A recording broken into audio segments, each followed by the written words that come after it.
all the improvements, expansions, renovations that were done back in like 2010 was really, didn't get to the core of the issue. Lipstick on a pig. Basically. Nice lipstick, but We don't like cough drops. We're good to go. I'm not.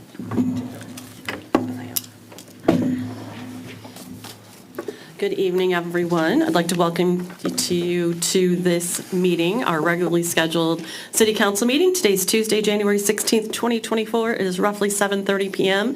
We're going to begin by calling this meeting to order. Then we are going to rise for the Pledge of Allegiance, and we're going to stay standing for words of inspiration by Pastor Wade Mitchell from Grace Apostolic Church. Thank you. I pledge allegiance to the flag of the United States of America and to the republic for which it stands, one nation, under God, indivisible, with liberty and justice for all. Pastor Mitchell. Before we get into the prayer, I just wanted to say it's inspiring, so words of inspiration, but we have our Clausen Food Pantry at 700 East Elmwood at our church. Thanksgiving is the third Monday of each month. We gave out food to 95 families in over Thanksgiving, 85 over Christmas, and this past Monday we did it again. There was 56 families that came, and we all stood out there in 4-degree weather. So I'm so very thankful to be part of this community and a group of people. We had 12 to 15 volunteers that showed up, and it was very inspiring to see that, and people coming, be able to hand out food, be able to be a part of that. It's just a great thing to see, everyone coming together. And one thing that we do in our community, especially at our church, at Grace Apostolic Church, is we pray before each thing. So that's what we'll do right now. So let's pray. Lord Jesus, we thank you, Lord, for this day.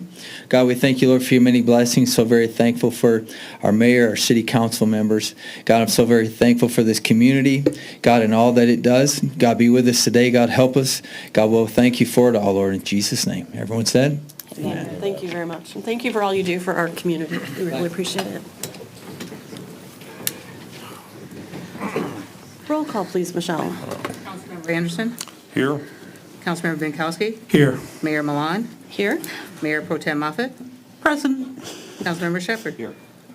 Thank you. We're all accounted for, and we'll move on to approval of the agenda. Madam Mayor, I move that we approve the agenda as presented. Support. Roll call, please. Councilmember Anderson. Yes. Councilmember Binkowski. Yes. Mayor Milan. Yes. Mayor Pro Tem Moffett. Yes. And Councilmember Shepherd. Yes. Thank you. We have approved our agenda, and we'll move on to item number 6, which is public comment for items on the agenda. If you'd like to speak to any item that is on our agenda, you may come to the podium. We ask that you give your name and your address, and we'll allot you 3 minutes.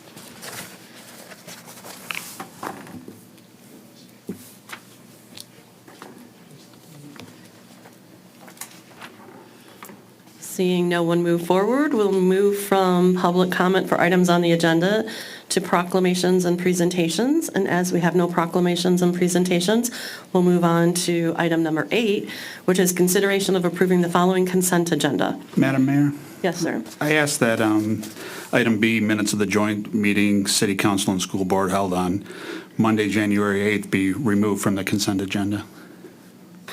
Okay, and move to.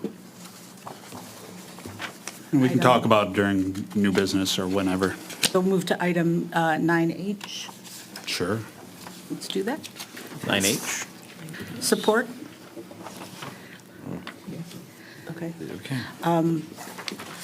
So then, so our consent agenda will include item A, minutes of the regular city council meeting held on Tuesday, January 2nd, 2023, and item C, 2024 coin-operated amusement device distributor license renewals for the following businesses.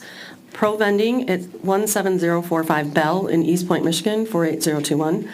Union Music Co., 20530 Harper Woods, Michigan, 48225. And then item D is 2024 coin-operated amusement device exhibitor license renewals for the following businesses. A is Fabricare Cleaners and Coin Laundry at 107 North Main Street. B, the Fraternal Orders of Eagles at 174 Bowers.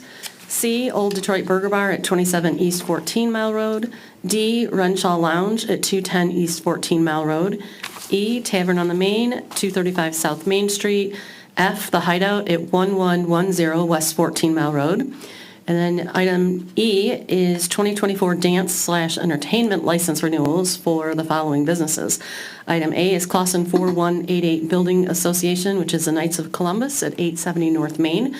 Item B is Clausen Erie number 3926, which is our Fraternal Order of Eagles at 174 Bowers. C is the Clausen Steakhouse at 56 South Rochester. D, Zaioli's Restaurant at 110 East 14 Mile Road. E is Hideout at 1110 West 14 Mile Road. F is Mojave Cantina and Grill at 48 West 14 Mile. G is Whiskey Taco Foxtrot at 28 South Main. H is the Old Detroit Burger Bar at 27 East 14 Mile. And I is Tavern on the Main at 235 South Main. And then item F would be a list of bills in the amount of $749,451.65. So moved as amended. Support. Okay, roll call, please. Councilmember Binkowski, Yes. Mayor Milan, Yes. Mayor Pro Tem Moffett, Yes. Councilmember Shepherd, Yes. Councilmember Anderson. Yes. Thank you. We've approved our consent agenda, and we'll move on to item number 9, which is new business. 9A is consideration for deficit elimination plan in accordance with Act 140 of 1971 for the Internal Service Fund, also known as the Motor Equipment Fund. Nick? And before I get into that, I just want to let council know that the minutes from the joint meeting will actually be agenda item I, as the agenda in front of you on paper is not the updated one that included H, which was the appointment to the joint commission between the school board and city council. So just for all of your awareness, it'll be the joint meeting minutes will be I, not H. Okay. All right, so a finding of our 2022-2023 audit is a deficit in the Internal Service Fund, also known as the Motor Equipment Fund. To address this issue, in accordance with Act 140 of 1971, the city is required to provide a deficit elimination plan and have it filed with the Michigan Department of Treasury once approved by the City Council by resolution. The reason for this deficit was a result of changes and corrections being made to the rental fees charged for equipment used to other funds that was not completely put into place during the fiscal year ending June 30th, 2023. The previous finance director had started to add the administrative charges to other funds, but had not completed the entries prior to the closeout of fiscal year June 30th, 2023. In a more simplistic perspective, this can be characterized as an internal depreciation accounting issue, not a tangible mismanagement of actual tax dollars. This is an unfortunate outcome of the necessary break in continuity in the position of finance director that was experienced in the summer of 2023. We're present for questions as well as Finance Director Mark Pollock. Does anyone have any questions? Mr. Binkowski, Councilmember Binkowski? So this occurred because, maybe just a little more explanation. Good evening, everyone. I am Mark Pollock, the Finance Director. It was actually occurred 2 years ago as well. It's a net position deficit, and what that means simply is our assets in that fund, which is an internal service fund, minus the depreciation, so the net value of the assets exceeds the actual fund balance. And based on some of the recent GASB provisions, that's considered a net position deficit, which we have to address via a resolution and how we're going to correct it. So all it is we don't have a deficit in the fund balance, we have a deficit in the net position, which means our assets exceed our fund balance. And our plan is to assess those fees, their administrative costs, and there's also rental charges, which we updated Schedule C, which comes from the state of Michigan. And once we do that, we'll have an excess in our net position, and we'll continue that going forward. We'll actually build that over the next 5 years. What's the GASB provision that was recently changed? I'm not sure which GASB provision that was that put net position on the financial statements, but it was done several years ago. Okay. Any other questions? Okay, roll call, please, Michelle. But first, I don't think there we is got a one. motion here. Sorry. Oh, So, sorry. Madam Mayor, I move the state-required deficit elimination plan for the internal service fund, also known as the motor equipment fund, be approved as presented. Support. Thank you. Now we're ready. Mayor Milan, Yes. Mayor Pro Tem Moffett, Yes. Councilmember Shepherd. Yes. Councilmember Anderson, Yes. Councilmember Binkowski. Yes. Thank you. We have just approved the deficit elimination plan for the internal service fund, also known as the motor equipment fund. And we'll move on to item 9B, which is consideration of a proposal to provide professional services for the development of a complete distribution system materials inventory to be compliant with the Michigan Department of Environment, Great Lakes and Energy lead and copper requirements. Madam Mayor, I move the proposal from AEW to provide professional services for the development of a complete distribution system, materials inventory, CDS-MI, to be compliant with Michigan Department of Environment, Great Lakes and Energy, EGLE, lead and copper requirements, not to exceed a cost of $50,000 be approved. Support. Thank you. Nick? In order to be compliant with the Michigan Department of Environment, Great Lakes and Energy, also known as EGLE, lead and copper requirements, AEW has submitted a proposal to provide services that will encompass the design and bid document preparation, as well as the contract administration and construction observation services for the program. A CDSMI must be submitted to the Michigan Department of Environment, Great Lakes and Energy by January 1st, 2025. This program will help facilitate that our inventory report is submitted by the EGLE deadline. In the proposal submitted by AEW, there's a breakdown of the services they will be providing, the anticipated schedule, and the cost of services, which is estimated to be at $50,000.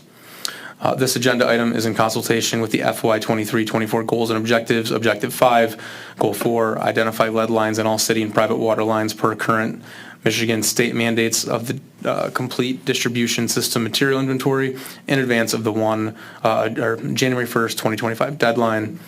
Myself and DPW Superintendent Trevor Zablock here present for any questions. Councilwoman Binkowski? Okay, so I just want to make sure I understand this. This is, you're asking for 50,000, but it's not to develop, it's not to actually prepare the inventory of lead lines in the city. It's to develop the bid package and so Correct. forth. And it Okay. also includes the construction observation in the field when whoever gets that bid is doing the work out there. Okay, so we asked AEW, did we ask any other firms? We just asked AEW, is there a current engineer, and they know the city very well. Now, AEW, I'm assuming would not be able to bid on this, on the actual lead line inventory preparation after this? To do the work? To do the work, yes. No, that would be a No, separate so company. AEW would do the administration of the work, and the bid would go out to a contracting company that would do the actual in-field work. Okay. So, I don't know if it was in the Friday report or at some point, I got the impression that it was originally planned we were going to do this in-house, and then there was some sort of determination that we couldn't handle the work to do it in-house. And my question is, so this is an additional $50,000. Where's that money, where's that in the budget? How is that being accounted for in the budget? Because we were planning on doing it in-house, and now we're not going to. So where are we getting the $50,000 to pay for that? That I have not spoken with Joe directly about. I know that we're at a point now where this state mandate has to be accomplished. I tried to do it in-house. It's not going to happen. That's cool, I get that. I just want to make sure Yeah. that we know how we're paying for this, because we shouldn't be being asked to approve $50,000 without a plan for how it's going to be accounted for in our budget. You know, you hear me saying all the time, we need to be good fiduciaries of this taxpayers' money, and this is a good example of being asked for something without a plan of how it's going to be paid for. Madam Mayor? Yes. I'm assuming there's some amount in the fund balance, shall I say, the savings account, You know what they say about assuming. Last we talked, there was a fund balance, so correct, again, if you could update me, Nick, if you could speak to that. Yeah, we do, and if it has to come out of there, we certainly will do that, but we'll have to look and see where the DPW and water funds budgets currently line and see if we have any available funds for this. We unfortunately don't have that for you right now, and we can provide it for you, the Friday feedback, just to confirm where that will be being paid out of. So I get concerned, again, I mean, Friday feedback is not a public conversation, and I get concerned about us saying we're going to spend $50,000 without an explanation to the community of where that's coming for and how we're accounting for it. So my preference would be, I don't know if we have to approve this right now, but my preference would be that we not approve it this time, and when it comes back on the agenda, we have all the details about how it's being paid for. Just my thought. I'm one person. I would echo those sentiments as well, so. Madam Mayor? Yes, sir? So do we know how much time you had estimated it would take on your part, how much that cost would be? The amount of time it would have, I have no. I guess what I'm saying is that there's a cost for you to do it in-house. It's not going to be done in-house, right? It's going to be done someplace else. So was it going to be $50,000 for the amount of time and labor that was going to be taken, and now shifted over to $50,000 or a portion of that? How does that work? He's not working less hours, right? Right, yeah. No, I understand that, but you still have to, you have a project, right? You have a project you're going to be financing, but in order to do that, that comes over a project number, so to speak, right? You're not doing that anymore, right? You're going to be doing other things. Right. Right? So I don't know if that's, something that you can compare apples to apples, whether it's going to be $20,000 in-house, if you're to estimate, and now it's going to be $50,000 to transfer it outside. The other thing, obviously you don't know that, that's fine. The other thing is the deadline. What do we have to have this done by? So when this was written, it was January of '25. Eagle just changed that, so now it's October of '24. Okay. So we need to get it done. Okay. AEW did guarantee us it would be done on time, but my fear is we keep pushing it, we could run into a deadline issue. Okay. So now we're against the clock, on top of having to pay for $50,000. Yes. Okay. No, it's not a knock on you. I understand that you were taking a lot on, but yeah, that's. Would 2 weeks' time to provide these council members the information they're looking for derail this program in any way?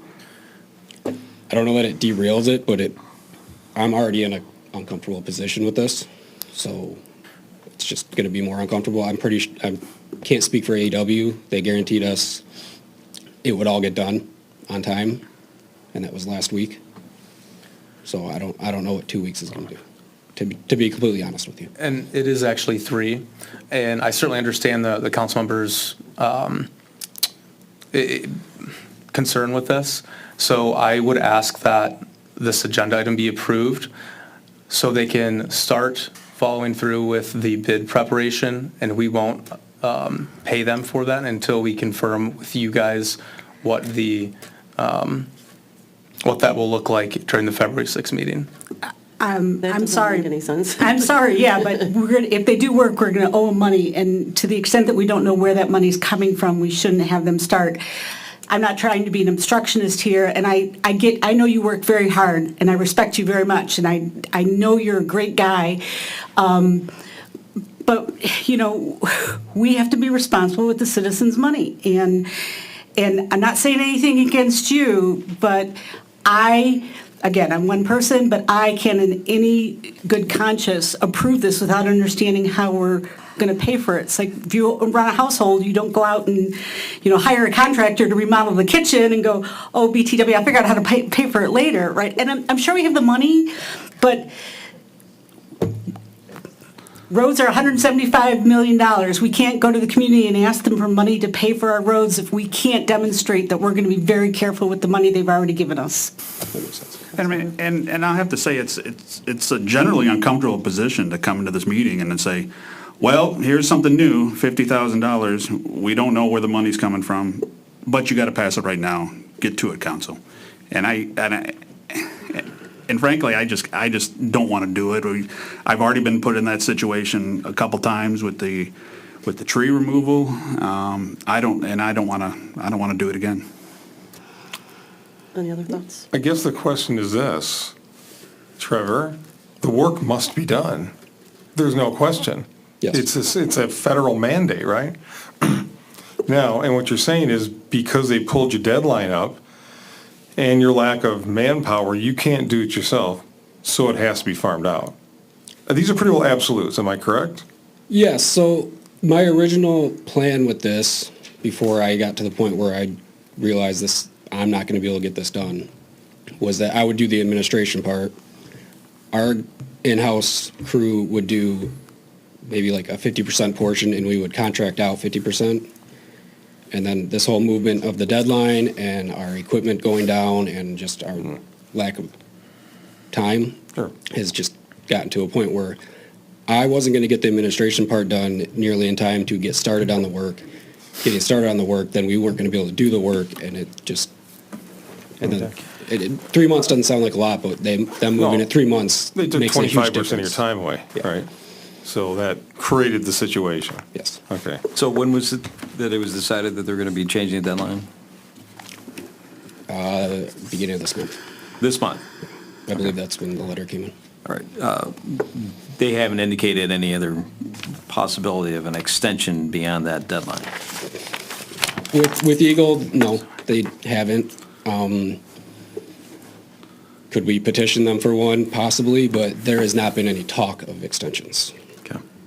But also, with all that being said, is we could find out in a month that Eagle changes something else. You mean as far as moving it up? As far as moving it up, moving it back, changing the rules. I mean, I'm gonna be honest, this has been just complete. You need to do this by this time, but no help in how to do it, what order to do it, and then just constantly changing the rules on us. I feel your pain. So, yeah, sorry. No, I was just going to say, my concern is that we get to a point where, we wait. I want to expedite it, right? But at the same time, by expedite, I mean, make this decision process. Figure out what we're going to do with $50,000, where it's going to come from. At the end of that, I don't want to be coming back and saying we need another $30,000 to get this finished by the time that the deadline is, because Eagle's saying you're going to be penalized if you don't get it done by that point in time. Correct. And this 50,000 is the administrative I understand. portion. Yeah. When we go out to bid, it's gonna be a much larger. I understand that too, right? So that's part of, but if you don't get it done in time, there's other money. My concern is I want to do it quick, right? But at the same time, what's the cost that may happen later down the line if we don't decide something quickly? You don't know that that's a thing, though. It's like a consultant, Oh, sure. taking scare tactics, like that's, I'm looking at it as insurance, right? So the fact that, what are we buying for $50,000, right? Are we going to be able to assure that we get it on time without having to worry about having to do any expedited fees at the back end of it? So we were assured it'd be done on time. The thing we have going for us is they literally just did this bid for another community that is the same amount that we need to do. So it's not going to take that much for them to get it out to bid. It also gave us a rough estimate of what those bids came in at.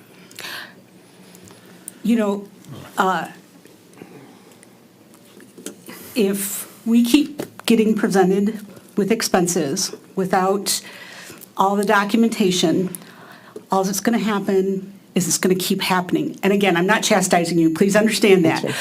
But at some point, we need to stop so that next time when someone comes here asking for money, all the i's are dotted and the t's are crossed.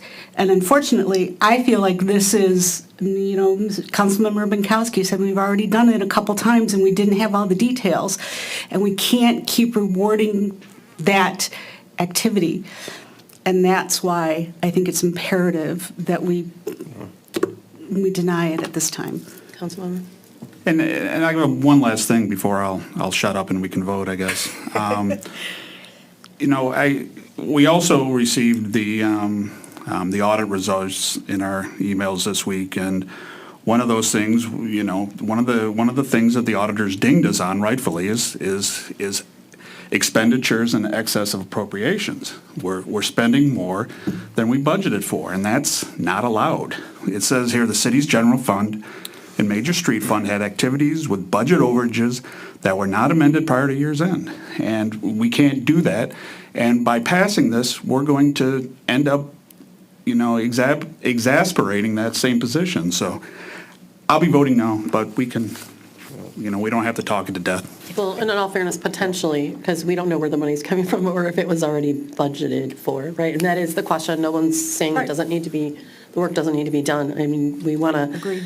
We want to help you guys to be able to do the best that you can do, right? We're all in the same boat on this, so Councilman Anderson, you I didn't guess, speak. Mayor Pro Tem, you want documentation. Do you want to ask the details of what we're spending it on, or how it will be paid for? Two different questions.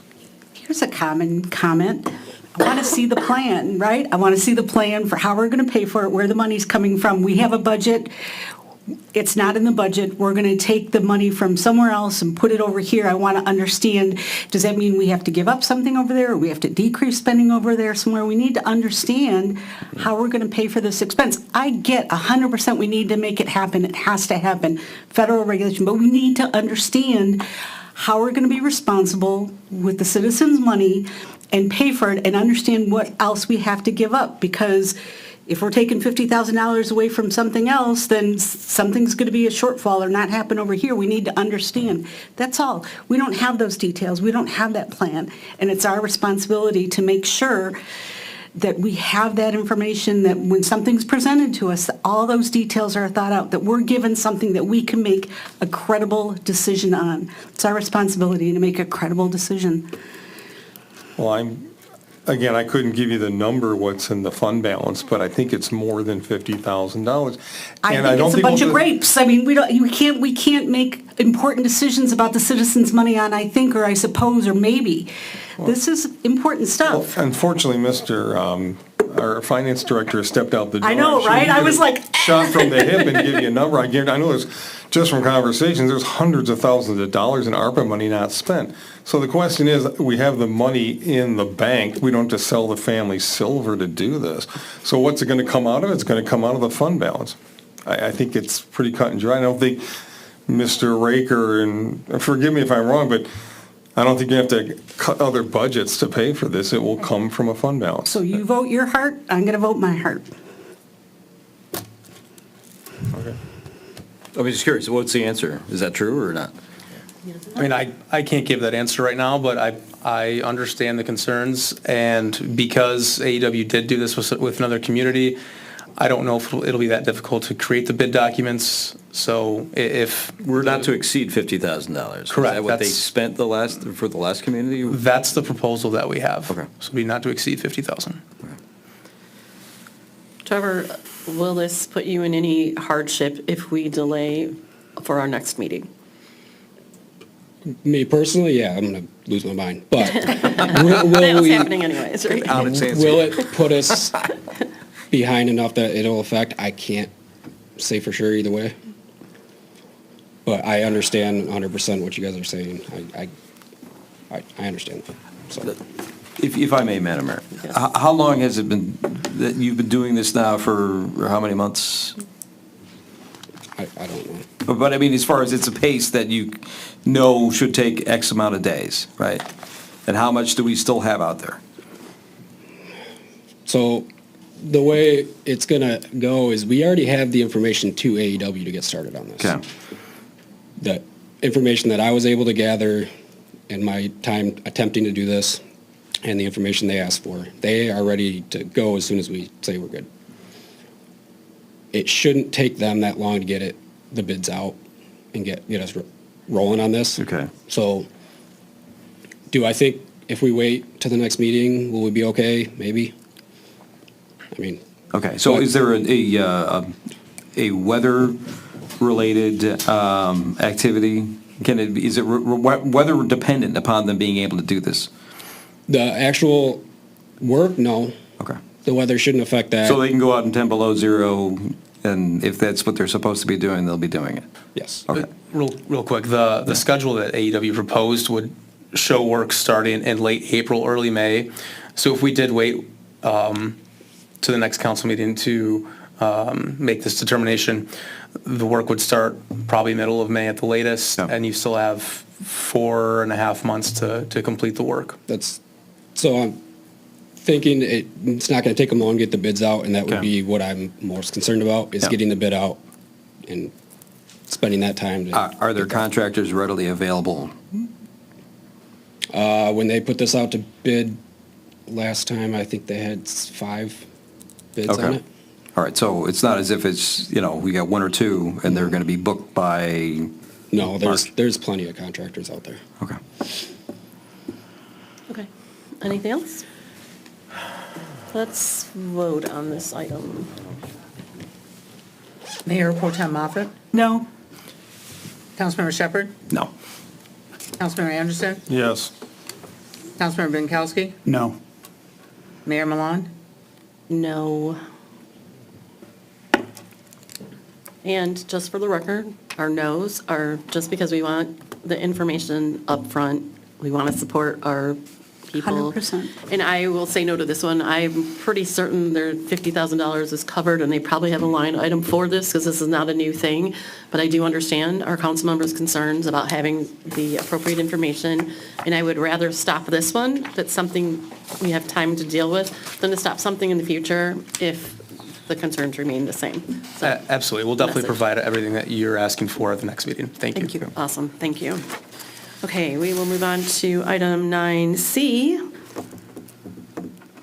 Right, yes. Item 9C, which is consideration of the renewal of the interlocal agreement between the City of Clawson and the City of Troy for dispatch and lockup services. Madam Mayor, I move the renewal of the how about renewal of the interlocal agreement between the City of Clawson and the City of Troy for dispatch and lockup services for an annual cost to be fixed for the next 3 years of $240,953 be approved. Support. Thank you. Nick? In 2005, the cities of Troy and Clawson entered into an interlocal agreement where Clawson agreed to pay and Troy agreed to provide dispatch and lockup services. Since then, the agreement has been in place and has been mutually beneficial. Since 2019, the city of Clawson has paid the city of Troy $210,000 a year for the contracted services. In October of last year, Chief Baus received notification that the city of Troy, were planning to exercise their right to implement a CPI increase. Through constructive discussion and in consultation with the finance director, the chief was able to secure an agreed upon amount of $240,953 per year for the next 3 years. This is nearly a 15% increase that we believe is fair considering the cost held in previous years and the agreement to hold the cost for the next 3. This agreement will continue to be mutually beneficial for both communities. The cost reestablished and operate dispatch and lockup facilities within the Clawson Police Department would far surpass this new proposed annual cost. Okay. And then real quick, if I just provide some more figures. Right now, that monthly cost for dispatch and lockup was $17,500, and the new monthly fee will be just over $20,000. Chief Baus is here. Would you like to share anything with us? Good evening, Good evening. Madam Mayor and Council. Chief Baus with the Clawson Police Department. In October of this past year, I received notice from Chief Nastasi of the Troy Police Department that they wanted to exercise their right to a CPI increase. So we have not had a CPI increase since 2019. Initially, there was going to be 2% increases in 2020 and 2021. However, I believe our city attorney was able to discuss with their city in 2019 to have a stay on the fees. We do have a history since 2008.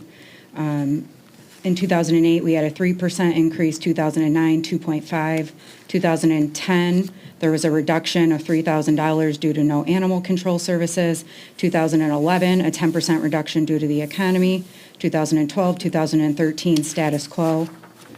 2014, 4% increase, 2015, 4% increase, 2016, 3%, 17, 3%, 18, 2%, 19, 3%, no increase for 2020, 2021, 2022, and 2023. So in speaking with their budget analyst for the city, they advised that the CPI increase would be 21%. They initially asked for a fee of $253,992. In speaking with Frank Nastasi about our services and, they had recent contract negotiations, they've given their employees a 10% pay increase for their contract, which is 2023 to 2025. They anticipate renegotiating additional percentage and increase in their wages. So with those being said, and just the fact that they provide us with exceptional service and we share a court system with them, they're 1 mile up the road, so our officers are barely out of the city limit and only out of the city limit for a short period of time. We drop a prisoner off, they book a prisoner and we're right back in the city. So it's very convenient. They're easy to work with. They're an accredited agency as well. We just received their accreditation, so we really enjoy working with them and have had no issues in the history of our services since 2005. So I think we kind of met in middle ground here, and I think it's fair, and I did consult with Mark Pollock, our finance director, on this. I do know that $20,000 was budgeted already for this potential increase. We were actually aware long before the formal notice in October that there would be an increase. We didn't know exactly how much, but $20,000 was budgeted, and it looks like we need, maybe around $18,000 for the rest of this fiscal year. So there's no issue for that as far as the rest of this budget year. Yes, sir. When will the increase in payments take place? At the beginning of the next fiscal year or during this fiscal year? So they'll take place during this fiscal year. There's actually one pending for January. We're just waiting for approval to pay it. So. And really, at the end of the day, we don't have a choice, right? We don't. I didn't want to say that. There's always a choice, but do we have a good option? No. Do we have an option right now? No. We have an option. You just take prisoners to Councilmember Binkowski's house, and he'll just hold them for a while. He'll hold them for us. But You're an attorney, right? But seriously, the question is, do we need to amend the budget as well, just like we did with the last item? So. Not right now, because we budgeted $20,000 because we actually knew before the formal notice. So we do have, and I think we only needed like around $18,000 for the difference. Sorry, I missed that for that 6-month period. Yeah. Okay, my So we apologies. don't. I must have dozed off, so thank you. We will have to amend the budget to the tune of 18,000. No, they budgeted last already year there. for an additional 20 to cover it because they knew it was coming. Oh, it's So 20 we'll versus be- 18, not Yeah. 20 plus 18. Okay, thank Yes. you. Yep. So there's enough in there right now. It's just, moving forward after this fiscal I year. Again, need to know how many prisoners we have. That's a good question. Anyone else care I to know? can tell you. I actually analyzed our arrest call for service for the last several years when doing this. So, well, as of October 31st, which is when I had these statistics for the negotiation, we had booked 83 prisoners from January to October 31st. And that is actually a decrease. I'm not sure if you guys are aware, but a couple years ago, there were some laws that changed. And a lot of people that are arrested for misdemeanor offenses are now actually released on the road with what is called a summons, and they come into court later, kind of released on a personal recognizance, sort of.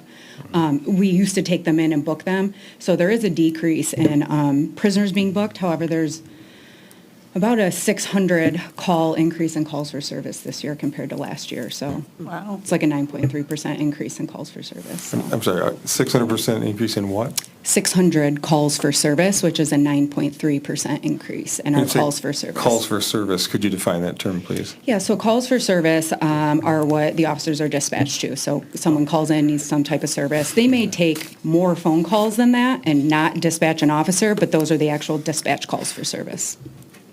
Okay.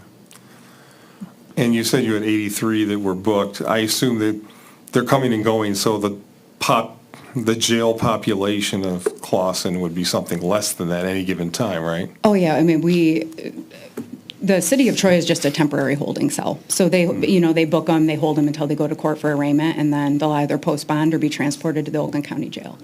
So they do actually provide other services for us as well that isn't necessarily in the contract, but just because we have a good partnership. I mean, sometimes they handle our arraignments for the detectives because we only have 2 detectives, sometimes only 1, depending on where the other one is. They are allowed to handle our arraignments for us.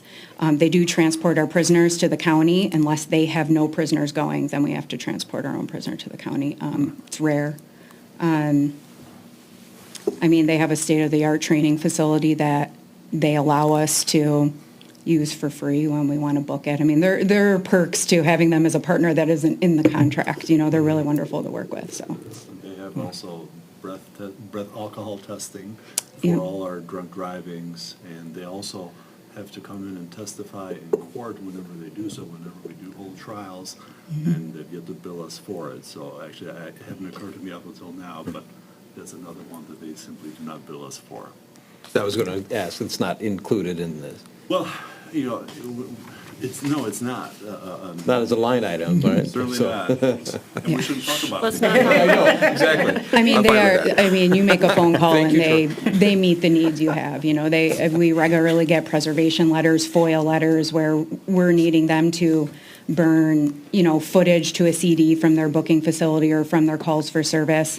I mean, and they respond immediately and give us everything we need right away, which is really important for us to keep operating efficiently, so they don't have to do it that quickly, but they do, so. If I may, the 15% increase is based off of what was agreed to on the 210, right? That's the. Yeah, so it's a Or 14.74. 2019, right? Yep. Since 2019, okay. And there was percentage increases that was already included up till, was it 2022? Was that what it was? So, and just looking at the documents, it looks like, and maybe Mr. Nushai can correct me if I'm wrong, but it looks like in 2019, they had agreed upon a 2% increase in 2020 and a 2% increase in 2021. COVID happened, and That's Mr. right. Nushai reached out and. Yeah, we negotiated at that time, just given obviously, you know, the condition on the ground, you know, there weren't as many calls, or at least that's, you know, not the usual amount of calls for service, and obviously the services that ensue weren't there either. So we were able to negotiate, and they opted not to go for that increase that was already agreed upon, and gave us that breathing room. And Yeah. so now, out of COVID, this is, it's time to pay the piper. Also, if I may add, I don't know, I think I added it on my initial memo, but I also requested a 3-year freeze on negotiated services, which we've never had before. The contract says every year, 30 days before the expiration in December, they'll notify us if they want to increase the or exercise their right to the CPI increase. But I requested that they agree to a 3-year fee freeze on negotiated fee increases, and they agreed to that. So this will be our price for 3 years. Nice. Okay, any other questions? Thank you very much. Roll call, please. Councilmember Shepherd? Yes. Councilmember Anderson? Yes. Councilmember Binkowski? Yes. Mayor Milan? Yes. Mayor Pro Tem Moffett? That's me, yes. Thank you. We have just renewed our interlocal agreement between the City of Clawson and the City of Troy for dispatch and lockup services. Thank you. Thank you very much.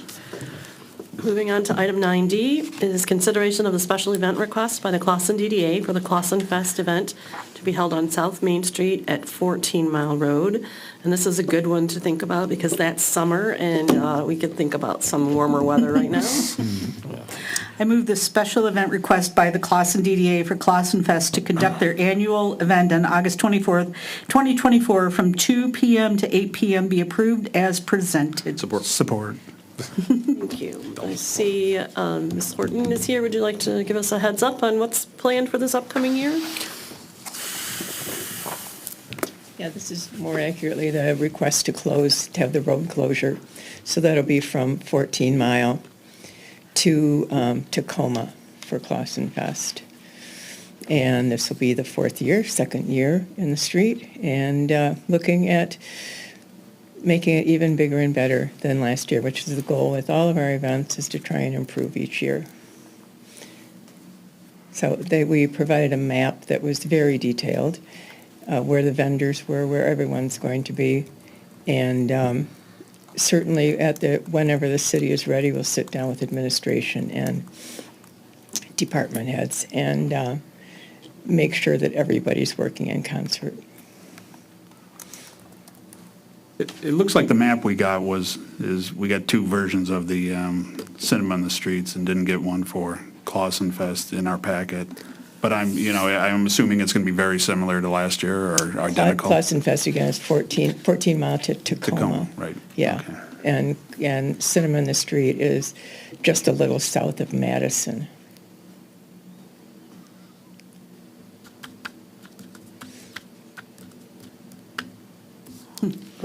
So roll call on the Clausen Fest, since they're separate.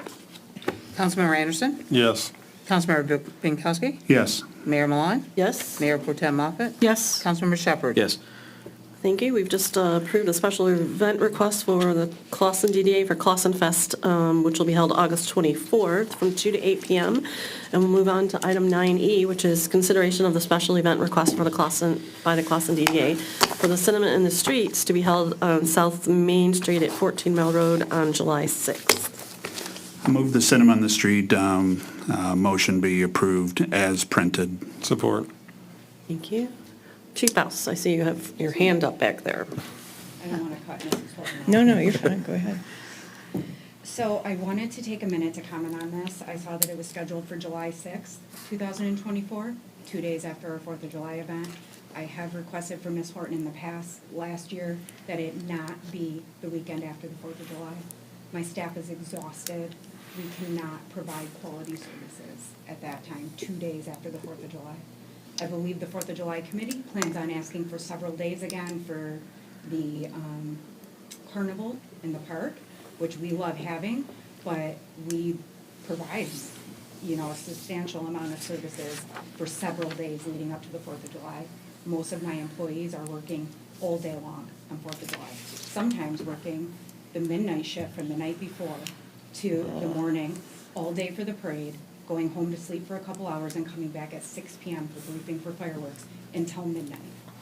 And I just would like to request that this event be held on a weekend that is not directly after the 4th of July or directly before the 4th of July. Well, we've had it for 16 years now, and it's always been the Saturday after the 4th of July. That's where people know it is. It is kind of part of that whole 4th of July package. Again, 16 years. Saturday after the 4th of July is where it's always been held. We've already booked the vendor. We had to change vendors last year because the fellow that we had for 14 years is no longer doing it. So there aren't that many people that do it, especially in our price range. Well, with that being said, it's been a point of contention and a complaint for many years as well. Well, we never heard of it, Kelly, until last year. Last year you mentioned it, but we'd never heard it before. Okay, well, knowing that I mentioned it last year and knowing that I was going to mention it this year, you still proceeded with booking a date that I was not happy with or was willing to approve? It's also fair to say that the 4th of July festivities have expanded over the years. It hasn't always been like the 3-day hoopla or, like it was year before last that they went crazy and made it really super cool. So it's a bigger deal for more days than it has been in the past. So that I understand how that makes an additional drain on the, right. And I remember when it expanded year before last, I remember the interim police chief having serious concerns for some of the things that you expressed about the how it was going to tax the police department, making it that big, and there's some really significant safety concerns and that sort of thing. So I understand what you're saying. So I think we all really value this, this event. And I know last year you had to change because of weather. And, right, that was the reason we changed it, because it didn't take place on that weekend. It took place Moved later, last year. It was like closer to September or something, or maybe it was September, I don't know. I think the only reason we moved it towards September was during COVID. No, last year it was not held on the 4th of July weekend. And I think it was due to rain, if I'm not mistaken, but I don't know. I just know it wasn't held then. It was held somewhere in the summer, and you had a great crowd still, and it's all about advertising right? You have plenty of time to promote one way or the other, and I want to support your event, of course, I think it's a fantastic event, but I think we have to be cognizant of the limited resources we have in the community, and our police resources are critical, and I think overtaxing them, if they're saying they're overtaxed, is probably not a wise way to go. They've done this for several years, and they know what staffing they have. It's also vacation time for them. I'm sure some people are out, so I guess I would like, if you could consider that. That wasn't the proposal, of course, but it's worthy of a conversation. Ms. Horton, how much disruption will this bring if you have to move it from July 6th to something else? Depends on if the vendor is available. That's the biggest thing. If we don't have the screen, then we don't have an event. Has he laid out a schedule for you when he's available, when he's not available? No, I don't ask for that. Again, we have always planned on the Saturday after the 4th of July, so that's what I requested. I wasn't aware until last year. I know Chief Baus had some concerns. Other than last year, we'd never heard them. Primarily, it's the DPW that we see. The police walk through the event. I hadn't heard that there was an issue with needing that many officers or having to be there. But Actually assign officers to the event, so they don't just walk through it. well, When there is a large number of citizens in the city for a really fun event like that. I'm not arguing with you, You know, Kelly. we have to assign officers to it. So anyone else have any comments, concerns? It's something that obviously my family and I look forward to. I don't want to jeopardize it taking place. I think it's problematic, though, as far as the timing for this year being 2 days after 4th of July. Obviously, if it was, 4 or 5, it'd probably still be problematic, but not as much. It's So- always in the rotation of the week. It's always. Oh, exactly, yeah. It's always going to change. It's Yeah. going to be closer or further away. Yeah. So since the motion is to approve, basically we're just approving the dates and approving the road, making the roads and closure. everything available, which then also equates into manpower and assuring city services, right? That's the whole point of getting permission. Is it possible that we put this on hold and that you go and look at I know it's Absolutely. just extra work for you, I'm sorry, but I think we have to work together as a team and try and support each other. And the last thing we want is, we have to be concerned about our people having the appropriate rest time and availability, because we'd hate for something to happen. There's a motion on the floor. I know. Do So we'll have to well, do either a motion. withdraw the motion or amend it? Well, Yeah, you can't you can amend it amend it or- because we don't know to where. Vote it down. Let's do a vote on it as is, and if it votes down, we'll make it another motion to perhaps direct administration to. Well, DDA's got if we vote it down, DDA has to go and talk to the vendor and make a new plan and then come back with a new application. Right, but it seems like Correct. they also need to work with administration, like there's conversations that you guys could be having before it gets here and. But has that's not these our conversations. responsibility. No, Yeah, but, there's no second motion for us to make on it, is what I'm I saying. would Yeah, agree. right, yeah. okay, then we're good for roll call? Councilmember Binkowski? Yes. Mayor Milan? Hold on. No. Mayor Pro Tem Moffett? No, Councilmember Shepherd? Yes. Councilmember Anderson? No. Okay. And so in no way are we not supporting your event, right? I understand No that. way are we not supporting your event. This is such a tricky thing. But perhaps you guys can go back to the drawing board and then come back with Let's see something what's that works for available. everyone. Thank you. Okay, thank you very much. So what we just did is denied the DDA Cinema in the Streets agreement for right now, just for more information. Okay, and then we'll move on to item 9F, which is a consideration of the 2024 Class C liquor licenses for the listed businesses. Want me to list them? I'll read it off in the summary. Do you want to make a motion? Yeah, let's I have a move the 2024 Class C liquor license for the listed businesses be approved based on the reports and approval provided by Chief the chief of police, fire marshal, building department, water department, and treasurer, and city treasurer, and seeing there has been no recommendation for the revocation or denial of a renewal of their respective liquor license, and based on the following conditions, they pay the required city fees for the city liquor license, mitigate any deficiencies noted by any of the city departments, continued payment of all overdue and real property taxes, continued payment of all real property taxes due on or before February 14th, 2024, and continued payment of all due water billings. Support. Thank you, Nick. According to the ordinance and policy for the renewal of the following Class C liquor licenses, the businesses have made application for their 2024 renewal and have been inspected by the fire marshal, which includes a review of any expired permits, open code enforcement violations, and active certificates of occupancy and interior inspections, and police department, which state the businesses are compliant with the reports attached in the council packet. The following businesses are up for your consideration. Clausen 4188 Building Association, which is Knights of Columbus, located at 870 North Main Street. Clausen Airy 3926 Fraternal Order of Eagles, 174 Bowers. Clausen Steakhouse, 56 South Rochester. Clausen Woodpile Barbecue, 303 South Main Street. Hideout 1110 West 14 Mile. Weiss Distillery, 34 East 14 Mile. Sozai 449 West 14 Mile. White Wolf, 31 East 14 Mile, Mojave Cantina and Grill, 48 West 14 Mile, Whiskey Taco Foxtrot, 28 South Main Street, Old Detroit Burger Bar, 27 East 14 Mile, Osaka Japanese Steakhouse, 1119 West Maple, Renshaw Lounge, 210 East 14 Mile, Tavern on the Main, 235 South Main, Three Cats Cafe, 116 West 14 Mile, Zioli's Restaurant, 110 East 14 Mile, Nori Chicken, 1 South Main, Downtown Charlie's, 236 South Main, Gus's Snug, 28 South Main, and Grand River Brewery, 1 South Main.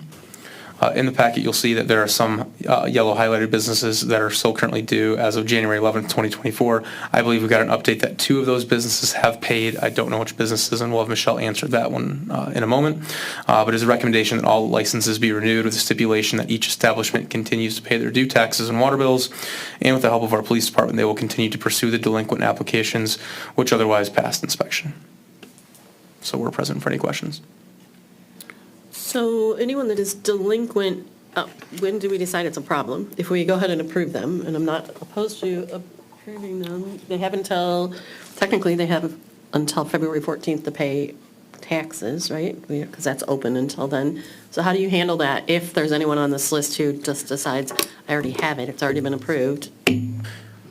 I'll say that I think this is one of the ordinances that is being discussed by the ordinance committee, because I'll let Rennis add to this, but we're limited in scope with what we can do with liquor licenses. We can't revoke a business's liquor license that we don't have the authority to do so. It's more or less a tracking mechanism for our in-house for liquor licenses. Yeah, so just to clarify Nick's statement, because I think the mayor's look did say it all. This is an ordinance that we hope to take up in the ordinance study committee down the road, because it does present some issues. It has presented some issues. It comes from a good place, right? The idea behind this particular ordinance, which is to have some local control of the outcome and to have a buy-in with respect to these businesses, where they do what is necessary in the community. They're good stewards of their business and they serve the public well. But realistically, because many moons ago, the Michigan Liquor Control Commission took on a lot of these responsibilities as far as approvals are concerned, our recommendation is perhaps of limited value. That being the case, that's the reason, as Nick indicated, that we hope to probably take another stab at this down the road and present council eventually with some amendments that are perhaps better suited to the current authority that we have, which is fairly limited. I think nonetheless the idea behind it is workable, is good, in the sense that we want to be able to say, hey, it's just one more way of getting their attention to say, you need to pay your taxes or you need to do X, Y, or Z. If you notice in your packet, there was a report, a police report also, that's the notion behind it. We want to get their attention, the attention of anyone and everyone that perhaps has an issue, whatever, however small it may be. But there's a better way to have this ordinance, and we hope to be able to address it down the road. Any other questions or concerns? No? Okay, roll call, please. Mayor Milan? Yes. Mayor Pro Tem Moffett? Yes? Councilmember Shepherd? Yes. Councilmember Anderson? Yes. Councilmember Binkowski? Yes. Thank you. We have approved consideration of the 2024 Class C liquor license as noted previously.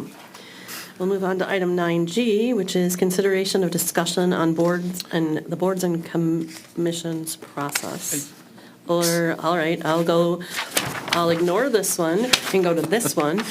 I'll do item 9G, which is consideration of making an appointment to the joint task force between the city and the school district. As you know, we had a meeting a week ago, and our task for ourselves was to find someone who would be willing to serve on that board/task force. I move that Councilman Shepherd be appointed to represent the city council on the joint task force. Support. I'd be willing to take that on. Are we limited to just one person? Is anyone else interested in taking on that task as well? Good question. I'm not interested. But I have a caveat that I'd like to discuss with Councilmember Shepherd. And I know that you weren't able to attend the meeting, so congratulations on your new job. That's awesome.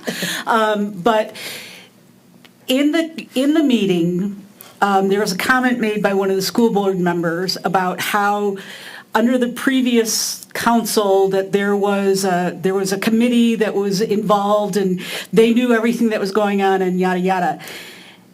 And I was on council at that time, and I was told nothing. None of that information was shared. So my caveat to appointing someone to this task force, preferably you, is that at every council meeting, as part of your council person's opportunity to speak, that you give us an update. Because that's my biggest concern about all these commissions. Having lived through it, you know, a group of people are off representing the council, saying stuff and doing stuff, and the body never finds out. So I think it's really important if we do this, that you make the commitment that every opportunity during the council meeting that you have to speak, that you're going to give us an update. Nothing going on? Nothing going on. Something going on, you're going to tell us. Oh, Thoughts? absolutely. Yep. No, I agree with that. No, in fact, that I think the committee I think you were thinking about was the bond committee from before, perhaps? Is that the? No, it was when they were talking about moving the city offices to Baker, yeah, and all that stuff. Right, yeah. You weren't on, I was on, but I still wasn't privy to anything that happened. The two council members who were on went off and did their own thing and didn't share it with the body. And that can't happen. Well, it can, but it shouldn't happen. And so that's the reason for my asking, it's part of my opposition to these committees is because groups of people go off and do stuff and the rest of us aren't in the loop. So that's my request. I would be more than happy to update the council to the best of my ability, whatever that may be, as far as making sure that we're on the same page with what's taking place within the subcommittee. Appreciate or the it. task force. So that's fine. I appreciate that. We did have someone in the audience who wanted to speak on this. Is anyone open to allowing public discussion right now? Suspend the rules. Yes, suspending the rules. Madam Mayor, I move that we suspend the rules. Support. Thank you. Roll call. Oh, roll call, yes, sorry. Mayor Pro Tem Moffett? Yes. Councilmember Shepherd? Yes. Councilmember Anderson? Yes. Councilmember Binkowski? Yes. Mayor Milan? Yes. So I saw people were interested when we took up this topic and started to come forward. You may now come forward.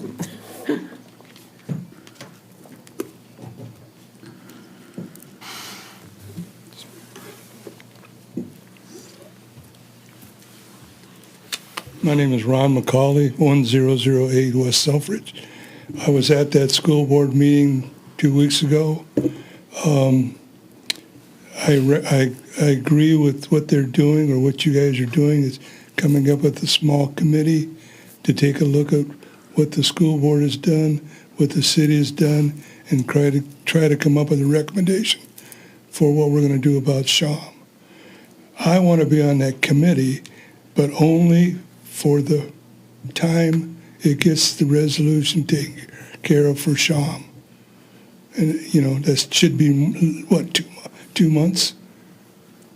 I mean, that's the deadline. They said 25th of this month, and then the drop dead date was 26th of next month. Is that right? And they're supposed to have all the inspection records from Shawm and from Hunter presented to the city manager. I don't know if you got it or not. I have not received it yet, but I'm going to follow up with the superintendent tomorrow. But he did Please. request it. He requested it last week, just so you know. He did, and he's out of town, so he's not Right. available to share with us today. There is a But- chance that he did receive it. I just might have not been copied on that email, Right. so I'll make sure I can get a copy of that we can get going. So for yes. clarity, though, the task force is not to discuss that. The Right. task force, as described in the meeting, was to make sure that the city and the school board are sharing, are mind melding, Star Trek, right?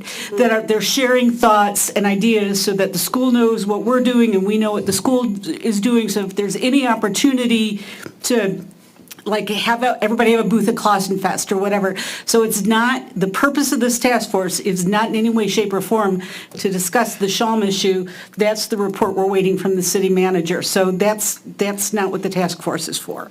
Not that they won't, though, and not that if you serve on that task force, you can't make that happen, right? So as a member, you can, I thought that was part of the reason why they were doing That's the not the joint get-together between the city and the school board, was to get all this stuff out in the open about Shawm and Hunter and whatever else the school board's doing. And I thought that was that particular part was going to be for 2 months. And I'd like to volunteer to be on that committee for 2 months. I think you misunderstood the intention of the committee when they described it, though. If you recall, there was extensive conversation, because I was like, how are you spending money? And they're like, no, we're not going to spend money. We're just, sharing thoughts and information. So that is the whole purpose of that joint meeting that we had was because it's been a long time coming and it's been in the works for a long time. It just so happened that there's this movement about Shawm and you guys came to that meeting. But that was a happy coincidence of us having the meeting. It wasn't the purpose of that meeting. So, we definitely want your involvement. We're not trying to exclude you, but this task force that Councilmember Shepherd has offered to participate in, their purpose is for something completely different than the Shawm issue. As for multi-year commitments Right, for right. both of you guys work together. Right. And how's that been going over the last couple of years? Yeah, not so good, as I said before. But the past doesn't have to be our future, and that's what we're trying to correct moving forward. And I'm a citizen, Absolutely. and I'd like to be on that committee for a couple of months.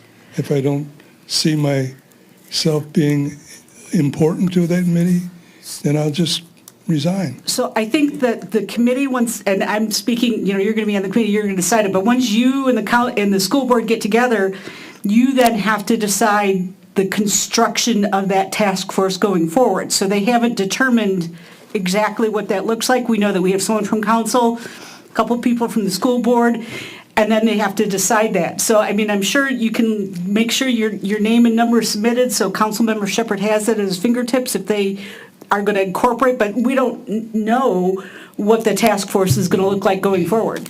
Okay. So the other part of that, obviously, we're going to have, it will be open meeting, so anybody will have that opportunity. I imagine that would set it up that you would have a chance to speak your opinion.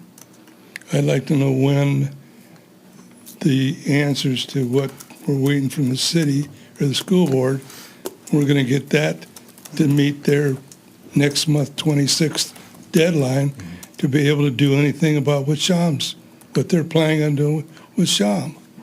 And that can't go on for 6 months. Yeah, That's a short window. I understand your concern on Shalom. It's unfortunate, the circumstances that we find ourselves in regarding that property. Certainly that we will have a discussion. Again, I haven't set the framework. That's going to be part of whatever this joint task force is. But certainly, I encourage you to be part of it in whatever way that you can. If it's in public dialogue, that's one way of doing it. But as Councilmember Moffett had indicated, this is about making sure that we understand what the school district's needs are and what capacity that is that we can help facilitate as a community. I've said this before, we are a one-for-one community in school board. There's not many communities that are out there that we are symbiotic in that way, so that we have to understand I what hear their all directions this, are. but Right. I want to see it happen. And I'd like to know when we're going to discuss this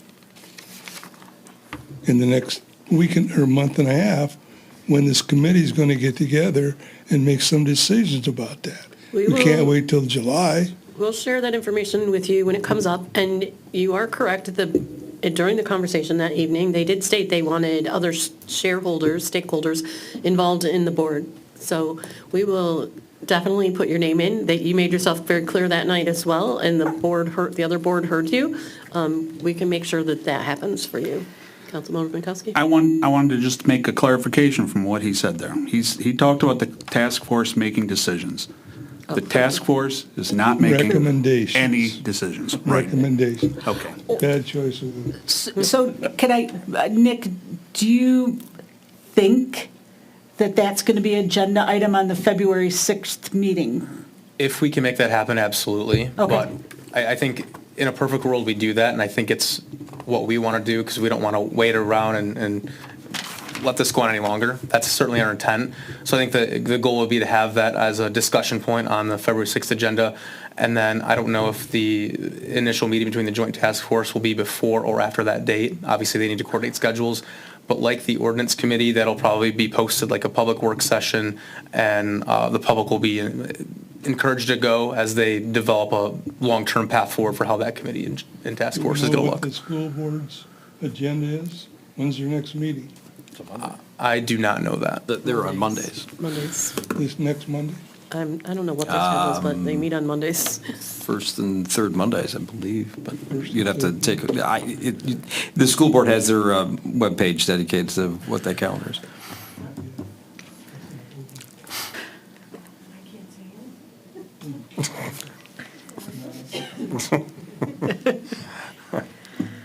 We don't censor anybody.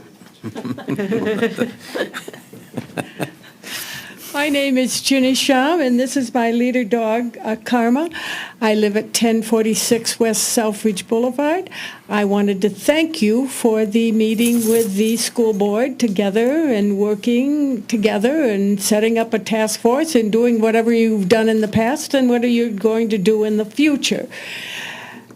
If we were to have Sham as part of the park, we could increase the amount of usage, because it's larger than Hunter, to be able to rent out some space.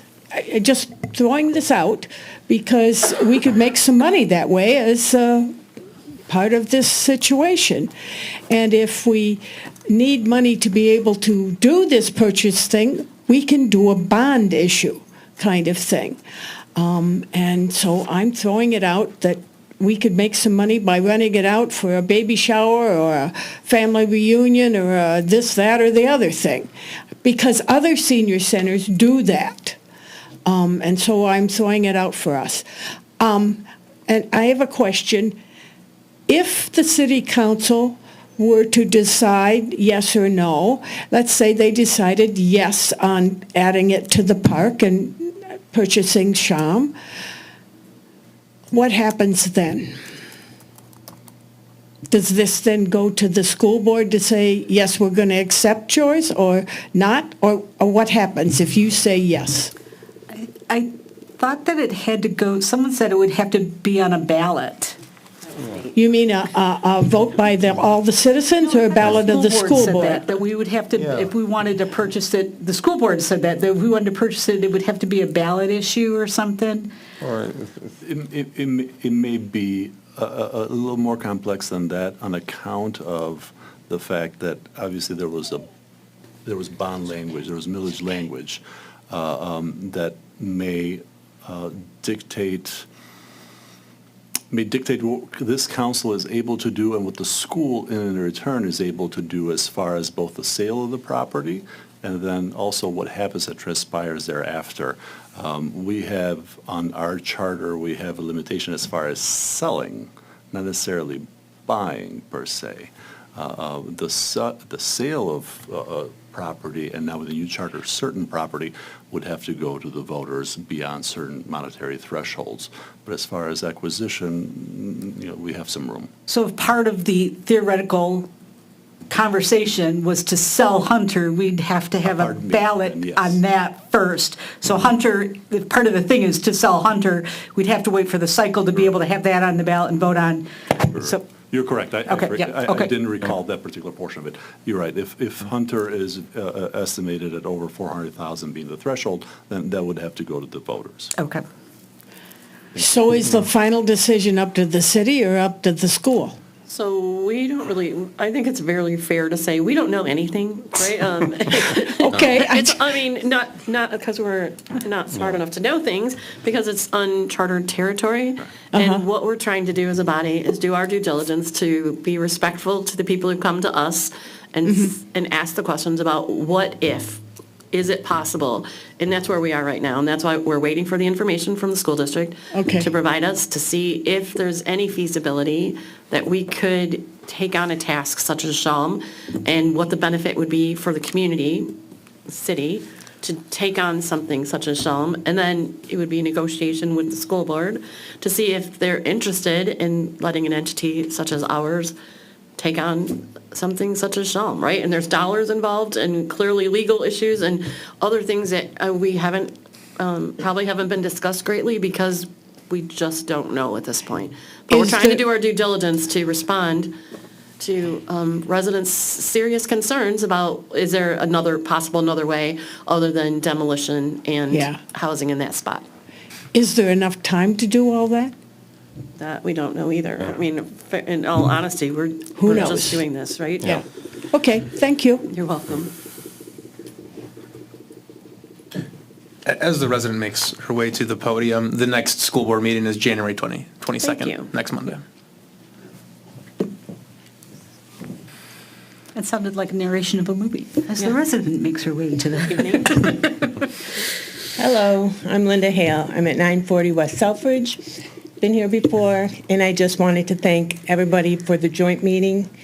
And there was one statement there about the cooperation between the city and the school district that I really loved, and I wish I had that statement in front of me, but I'm sure it'll be read a million times since then. But we want the city and the school district to cooperate, and I think part of that cooperation would be the school allowing the city, if the city was able to, acquire Shalom for the city, acquire that property, acquire that whole building. And I encourage you, Mr. Shepherd, because I think that I read somewhere that you were part of that initial process where they were, I don't know, was it during the bond issue or when they were having citizens talk about the schools and, Not the initial, not for the bond that happened in Okay. 2021. no. but, okay, was it something about, the selling of Shalom and the selling of Baker No, I that was you were not part of involved in? Okay. I just want to make sure there's no conflict and that you're on our side if it's possible, because I know that you've just seen like the three of us mainly, except for at the school board meeting, but there's lots more of us that really want to see Shalom stay and be part of the city, and for a lot of reasons. And, parking is one of them, and the 4th of July is another big one. So we would like to see that. And I vote for Ron to be, I'm part of the committee. He has a lot of good things to say. So please do your best to see what we can do about saving Shalom. Thank you. Are we on number 11 now? Hurry. were talking about something else. Yeah, thank you for keeping us honest over here. We were trying to ensure that you had an opportunity to speak at the appropriate time, so that's why we broke rank and allowed that. And I think we'll go back to our agenda now. We had a motion, we had a second, and let's have our roll call vote for the issue, which is to make Councilmember Shepherd our representative to that joint task force. Councilmember Shepherd. Yes. Councilmember Anderson. Yes. Councilmember Binkowski. Yes. Mayor Milan. Yes. Mayor Pro Tem Moffett. Yes. Congratulations, Councilmember Shepherd. You have one more task, and that is being on a joint task force between the school district and the city. Go out there and represent us all well. Thank you. I'll do my best. Thank you. Now we're going to move on to item 9H. 9H is consideration of discussion of boards and commissions process. Madam Mayor, I move that we have a fantastic discussion about the boards and commissions process. Support. Make it fantastic now. I believe Mr. Nushai? Madam Mayor, I can read the, as you will recall, on December 19, 2023, regular city council meeting, the council voted to have a discussion to address appointments to boards and commissions at the January 16, 2024 meeting. The approved meeting minutes reflect that there appeared to be some confusion as to an absence of process regarding appointments. Per the new charter effective January 24, we have a statement about board and commissions. The board and commissions established and existing under the previous charter shall continue under the terms of the ordinance or resolution establishing them. The terms of the office of the members of such boards and commissions shall continue as established, and they shall continue in office until the successors are appointed unless their terms are modified by resolution or ordinance of the city council. The city manager attached, obviously, a lot of documentation on the agenda packet. I think the language here personally is a little strong. I think, in my mind, I took that conversation that was had at the last meeting as referenced here as an opportunity to have a discussion about what council wanted to do, if they wanted to move forward and have amendments or considerations, given that we're going to have conversations about this, and just simply pointing out that the new charter didn't have any statements, specific statements regarding appointments. Obviously, the city manager is absolutely correct that our ordinance, which he also included in the packet, remains in full effect. Currently, obviously, the mayor has the power to appoint. Minor exceptions, the one that comes to mind is always the ethics ordinance, where any member of council can appoint. If council wishes to, well, I think we're going to have a fantastic discussion, and I look forward, I'll take guidance from council, obviously. So one of the reasons that I thought it was important that we discuss this, aside from the fact that we have a new charter and we all need to understand the rules that we're playing under, but there was some consternation at a previous council meeting about following the process that the ordinance outlines, because as I understand it, the previous council put in place a procedure. So if we were to do the order of operations and how things need to flow, what trumps, if you will, it would go charter, ordinance, a procedure, correct? Yes, right. ma'am. So given that the ordinance clearly states that the mayor holds the power to nominate people to boards and then the council approves, so at the end of the day, there's no further discussion. That privilege resides with the mayor, and then the council, without any negative, repercussions or accusations about anything, that's her authority or her privilege, and then the council approves or denies, and we all go on with our life. Yes, ma'am. Correct? Yes, Okay. correct. All right. So I think it was just because there was some consternation and there's this new thing, I just thought it warranted a conversation to make sure everybody's on the same page going forward. Yeah, absolutely. That's all I got. Just to clarify, though, last year, this council passed in a procedure for appointing people, and really, we can just ignore that. It's the order of operations, though. it's not- Charter, ordinance, procedure, charter supersedes the procedure. So perhaps the procedure needs to be revised if there is some inconsistency with the ordinance or the charter, But in the flow of operations, the ordinance gives the mayor that privilege. If the procedure is in conflict with the ordinance, then the procedure needs to be revised because the ordinance trumps it. The ordinance will always trump the procedure, absolutely. Like, as far as the order of business, that's a correct statement. But Okay, and I just want to make sure my statement was also correct, that we can ignore the procedure because the ordinance trumps it. Well, no. It's not in conflict, though. Yeah, The I procedure don't- is you know, not in conflict. To date, I have not seen a conflict arise. I think there may, I could foresee an issue coming down the pipeline, but to date, we've operated under this system, and we've operated, with some consternation fairly well. That stated, I think the ordinance study committee, I think, will probably review that, because it does make sense if we're going to have a procedure. I think, in my humble opinion, it should be organized in an ordinance, whatever that may be. I think in this case, I took at the last meeting, or at the previous meeting, I forget whether it was the last meeting or not, I took the comment from Councilmember Moffitt as an opportunity to discuss if council wanted to make amendments to the ordinance. I understand now that yours was perhaps more targeted than that. It was just an opportunity to review basically what we had. But that said, going forward, I think this area may well take, if council wishes, always, of course, may well take a review. So the committee could look it up and can say this a procedure that we have may take further consideration. We may want to have something in an ordinance or simply leave as is. So this item itself came up as the questioning came up as a result of the charter. And the charter, I sat in those meetings, they said they were eliminating portions of the charter that were handled by ordinance. And I think we're going to come up with many items that revert back and forth. And I understand the concern over the procedures, because the procedures that were established, they don't take away anything that ordinance says, but it does add to, right? It gives examples of perhaps how you would further address the process, right? It creates a process as opposed to just a formula of Absolutely. who gets to do what and how, right? Because Well, the mayor even the mayor that. gets to throw names out and appoint, but council ultimately makes a determination.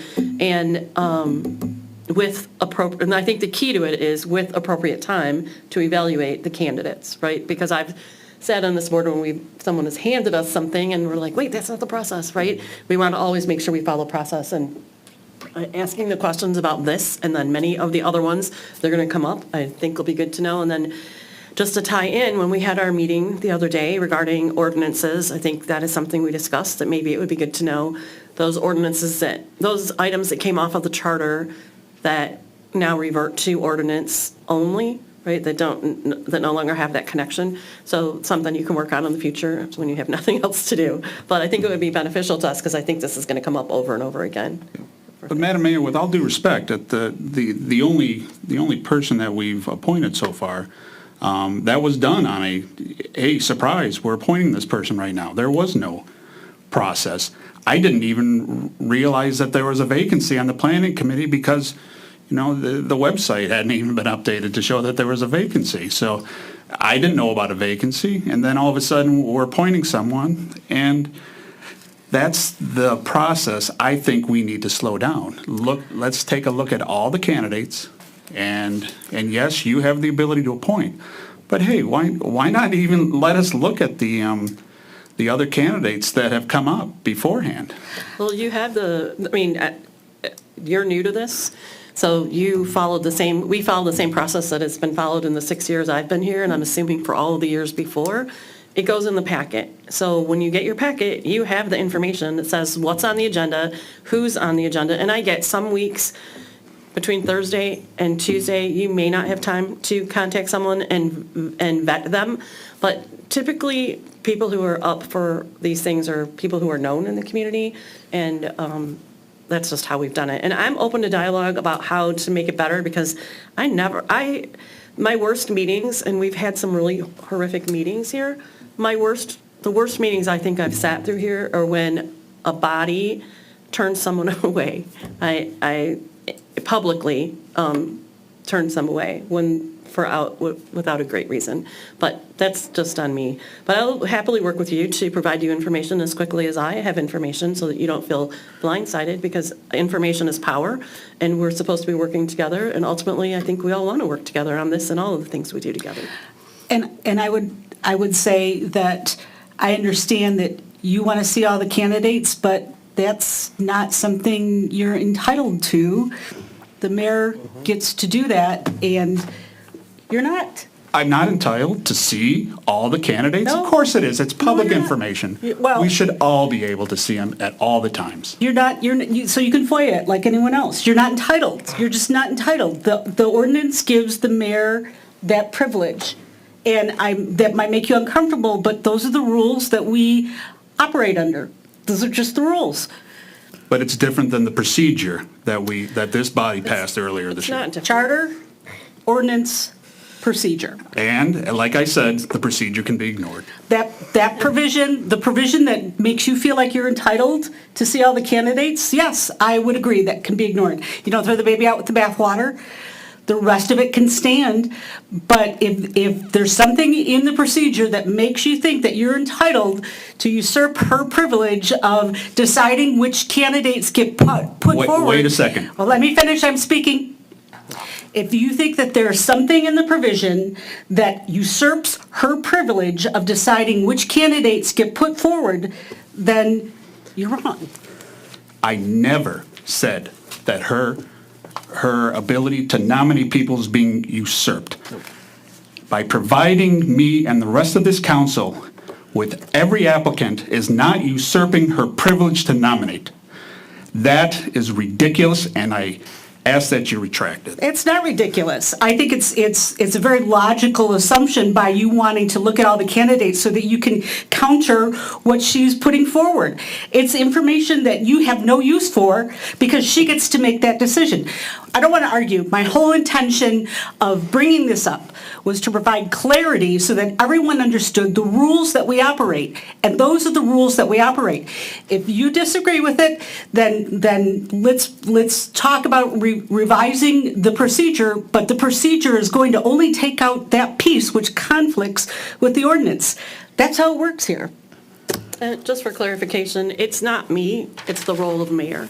And I would hope that someone wouldn't take what I do as me doing. I'm acting as in the role of mayor. I rarely act as Paula when I'm sitting here. I mean, occasionally I've carried on as Paula, but I try not to act as Paula. I try and act in the role of mayor, and I would hope that would be respected as I respect the role of council, that's all. But I'm Mr. Minkowski, I really want to work well with you. I think you have a lot to offer this council, as everyone else on this dais does, and I will work with you to provide you the information that you're requesting. I don't know what it's going to do, other than maybe make you crazy some days, but I will give you that. If you need that information, it can be provided to you. That's fine. But it won't change anything. I appreciate you offering to give me public information. Thank you. Well, I mean, you can FOIA it. You've done it before. If you'd like to prefer to do it that way, you can do it that way. It's whatever makes you happy. I'm trying to concede here. But does anyone else have any other discussion on this topic? Yeah, I would like to weigh in the fact that having the opportunity to see applicants, I think is beneficial. But if it's not your call, and I'll take, so anybody here, if you're the mayor and you're sitting here and you're going to make the call on whom is presented to council, what is the point of presenting 5 applications when you have the one that you're going to present? What is the point of that? If I may, it may indicate that there's a lack of interest in one committee, for example, and not the other. What do you mean? What I'm saying is that, mean? like, if we have 20 people who want to be on a planning commission and only one person on Parks and Rec, Well, right? Those types of things are like, okay, well, where is this information? Who has what interest? And for example, how long have they been sitting out there, right? Now, again, I'm not taking away from your responsibility The as mayor's mayor. responsibility. Yeah, exactly. That's not it, Thank right? you. It's just the fact that, like, okay, it's just information, right? And it's an applicant, it's a document that we have as a city. I think we still should have an opportunity to So take a you've look at. served on planning for many, many, many years, and Michelle can back me up on this, Greg can back me up on this. Well, Susan, you know as well. people apply for planning, DDA, and that's pretty much it. Like, you have to pretty much strong arm people to serve on, well, library has a strong group of faithful supporters. Most of the other boards and commissions, even ZBA, we have to get creative to find people to serve on ZBA. We have to get creative to find people to serve on Parks and Rec. And I think we have a really hard time finding someone to serve on that financial one. The commission. Well, I volunteered originally for the compensation committee back in 2008. Yeah, that's the one. So, I mean, Yeah. but I mean, they're out there, right? And just as far as understanding, you know, if there's somebody that has put something in and they've tried for a long time, I'm curious to see who's been willing to step up and have not had an opportunity. And again, it does not take away from your ability to appoint, right? So, but we still have an opportunity to say yea or nay. Well, and I think we leave it at that. I mean, that's fine, but I'd like to see, who's out there, right? Well, and I don't think that's a big ask. to be I honest. didn't say it was, and I'm not even fighting it as far as an ask or anything. But I will say that people who are willing to serve, I have steered some in other directions, right? If I'm able to have a conversation with someone, we've had people who are interested in one thing and you say, we don't have that, and that one's a really hard seat to fill because people don't leave, but we do have this. And we have been able to put people in other places because they're just willing to serve, not so much in a specific place. But that's something we can all work on together. Forward. So the discussion was fantastic. It was fantastic. So we can move on from that to another discussion item. We had a motion and a second. Do we have to? Wait, we don't, it's a That was for discussion. discussion. The discussion. Okay. Look, I got that one right. I always want to vote on discussions. Usually the discussions are so involved, you're like, we have to get something out of this, right? But today I remembered, no voting on the discussion, unless you want to, just for fun. No, Okay, cool. we have here's minutes thing next. Then, so we'll move on to item 9I, which will be to discuss minutes from the joint school board meeting, which was held on Monday, January 8th, 2024. Councilmember Binkowski, you had wanted to move this, so. Madam Mayor, I move the approval of the minutes of the joint city council and school board meeting held on Monday, January 8th, 2024, with one amendment. I'd like to change on page 2 the term Mayor Binkowski to Councilmember Binkowski. Oh, we were elevating you. I'll support that. I saw that too, yeah. Well done. I'll support that. I No one else support- already yeah, I did. did. Yeah, sorry, I didn't hear. Do we have any comments or discussion on that topic, anyone? We'll have a roll call, please. Michelle? Councilmember Binkowski. Yes. Mayor Milan. Yes. Mayor Pro Tem Moffett. Yes. Councilmember Shepherd. Yes. Councilmember Anderson. Yes. Thank you. We have adjusted our minutes from that school board meeting and move on now to item number 10, which is old unfinished business. Nick, do we have any old unfinished business? Nothing today. Good answer. We'll move on to number 11, which is public comments for items not on the agenda. If you'd like to speak to an item that was not discussed earlier today, you may make your way to the podium. We'd be happy to allow you 3 minutes.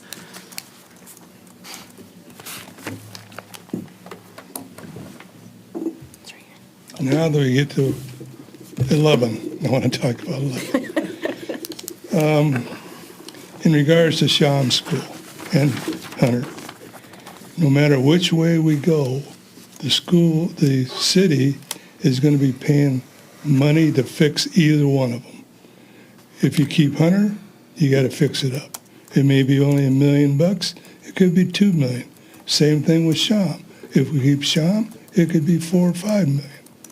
But the thing is, when we get done, hopefully we'll pick Sham and we'll have a super senior center there that can accommodate pickleball, cribbage, whatever people want to do there. And I was talking to somebody over at Hunter at the last school board meeting, or the city meeting, and she told me that it was underutilized. They weren't getting people to come over there and do anything. They have a quilt group over there. They have other things like that. But she said, we don't get the support we need. And I think if you had Sham and you did a super advertising job, that could be a well-utilized building. And I know it's going to cost money, but no matter what you do, the city is going to pay money. The other thing was, I've talked to the superintendent of schools, and I'm getting 2 stories, and I like to find out which one's the right one. One is, when I called him, I said, who's paying to tear down the school? Whichever Sham or whatever. And he said, the school is paying to have it tore down. Then I go to the meeting the other night, and I got the impression that the bids he went out for is for both, to do tear down and rebuild the houses or whatever. So I'm not sure what's going on over there, and if it's coming out of the school board's budget to tear down the school, because they said we want to have control over what this site is used for later on, for houses or whatever. So I like to find out, and I don't know who to talk to, because I've talked to the superintendent of schools, and I can't get a straight answer. But anyway, so let's see what I got here. I guess that's it. I'm done for tonight. Well, thank you very much for your comments. Is there anyone else for public comment? Good evening. Good evening. I'm Kelly Hess. I live at 116 Nama. So you guys were just talking about the $50,000 that you didn't approve. So prior to that, you have a list of bills for $749,000. Do you know what those bills are, or you just approve it? Because I'm just trying to get educated here, because I come to these meetings, and you guys always approve this, so I'm trying to figure out how this works. So this, for the 749, do you guys get a list of these bills and what they're paying for? Okay. Is that public information? Where is that at? It's in the council pack. I can touch base with you after this meeting. It's online on our So it's- website in the council So it is packet. online. I could find it Yep, online. And it shows a breakdown of each vendor and the cost for service, and that, all those items are located in the budget that the council passes for the fiscal year. Okay, Yes. perfect, great. Okay, so then the DDA that didn't get approved, you guys didn't approve the 50,000, but for the DDA, did you ask what that would cost? And where does that money come from? The DDA's.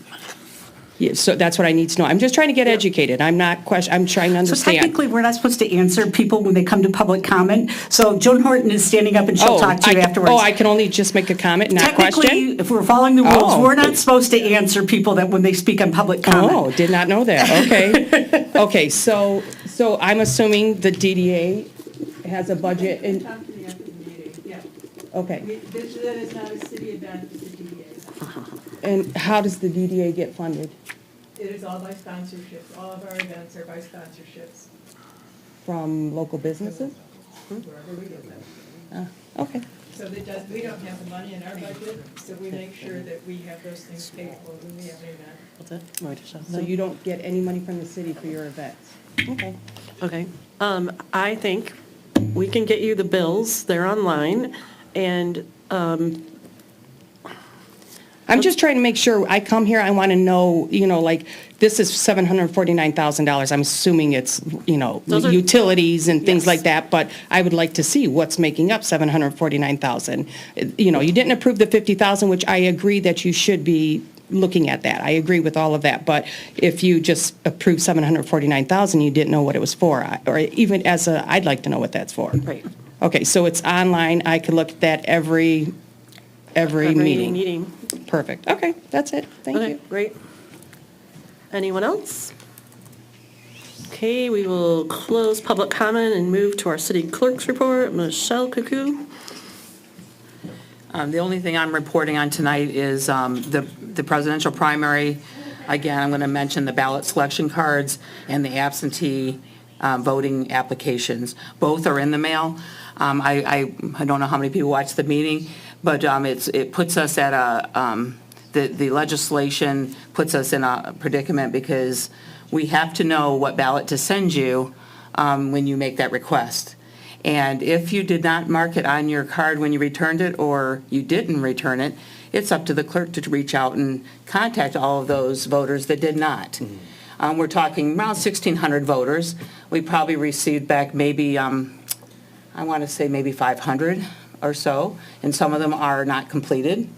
So I'm just kind of putting it out there so all of the electors out there know that if you got one of those cards in the mail and you do want a ballot, you do need to return it to the clerk's office so we can get a ballot out. The ballots came in today. We'll start working on those within the week. We have to do testing and so forth, but it does put a little bit of a burden on the clerk's office to try to contact all of these electors that did not complete their cards correctly. And that goes for the absentee applications as well. There's a spot on there to mark the type of ballot you want. This is specific to the presidential primary. Most cases, you don't select a ballot style, you just get the ballot that we're sending out. So if anyone's listening and they have their cards sitting there and they haven't made a decision, that's fine, but it's up to us to reach out because we sent that card to you and we need to know how you want to vote. So that being said, I just want to mention that, and I think that's all I have tonight. Thank you very much. Madam Mayor, if I may, so my understanding is that the redistricting committee had appealed to the Supreme Court, is that correct? There was a meeting, yes. Okay, so we're still in flux potentially on whether or not our districts They're will drawing change. the district, is my understanding. I don't know how soon we'll see a district and if we're being changed or not. Yeah. But my understanding is that they are moving forward with the redraw. Because they were told to. Right. They were only appealing, and it That's what I wasn't by understand. majority. I don't believe they had enough of a quorum to do that, from my Yeah, I think understanding. your statement that we're in flux is correct. Good luck. You have my empathy. Or sympathy, whatever. Mr. Newshine, do you have a city attorney report for us this evening? Yes, Madam Mayor, just a few items if I may. First, as you may have noted in the Friday report, the city manager had addressed an issue with respect to the ordinance committee, and he asked me to speak to it, so I'll very briefly do so if I may. As you know, the ordinance committee had its first meeting. It was a very good meeting in my humble opinion, and it laid out a process going forward as to how to handle its business, and I know obviously that the mayor and Mr. Binkowski will speak to it and alert council as to the work that the committee did and will do. The city manager in the weekly meeting that we have asked me a question with respect to the presence of the third council member. Excuse me, and whether there was anything to be concerned about the presence of the third council member, which obviously appeared there as a member of the public. The answer is, of course, no, there is nothing to be concerned about. But he did ask then a follow-up question, and that's what he asked me to address. He asked whether there would be an appearance of impropriety. And the answer to that one is still a no, but appearance of impropriety is a term of art in my world, and that I deal with a lot, that we as attorneys deal with a lot. And I think the best way to answer and to address both his question and obviously to address counsel is by way of the training that we had some moons ago now, where we had a person come and an attorney come and basically talk about these OMA issues, the Open Meeting Act issues, given some of the now distant history of this body. And if you recall, at the time, the attorney and I agreed with it, and I think any of us would agree with it, indicated that, well, you could have all 5 members of this body or anybody out there having dinner, enjoying their time together, and have no violation of the Open Meetings Act, because the Open Meeting Act obviously speaks to decisions of this body that should be made public, right? You can have dinner, make no decision, and be perfectly fine. Now, when it comes to appearance of impropriety, obviously that's something, the standard there becomes looser, but it's not a legal standard per se that the OMA necessarily recognizes. The city manager was concerned about that, and obviously he takes a position as like, well, if there is an appearance of impropriety, if somebody walking by would see 3 members of council where 2 should be there, maybe we shouldn't have the 3rd member. I'm not sure that I go to that extent myself, but I can certainly see the argument. I think going forward, even though there is no issue, there was no issue, there will be no issue, I think going forward we'll be probably, even just by seating arrangement, we'll be able to be better situated in that particular committee, the task force, anywhere, to ensure that obviously just like we are always abiding by the Open Meeting Act, we also look the part of abiding by the Open Meeting Act. That's that comment. Second, that reminded me that obviously some, not not too long ago, you passed the ordinance with, you asked me to prepare an ordinance regarding the percentages of council members as they'll be adjusted down the road based on the new charter concerning the purchasing agent's authority to be able to make expenses. That hasn't made its way to you. I just wanted to let you know that I've not forgotten about it. I figured it would be one of those items that we'd present to the, at the time that we deal with contracts, we would present along with any other items that the ordinance committee will take a look at, and additional items that they may want to partake or bring forth. I'll include it to the council agenda at that time. That was just my thought. I just wanted to let you know that I have not forgotten about it, so it was not, forgotten. And lastly, I just wanted to let you know that we did file a lawsuit against a commercial property in town that had a temporary certificate of occupancy that that was not renewed, had reached the end of its period. We recently filed a lawsuit. We're about to serve it.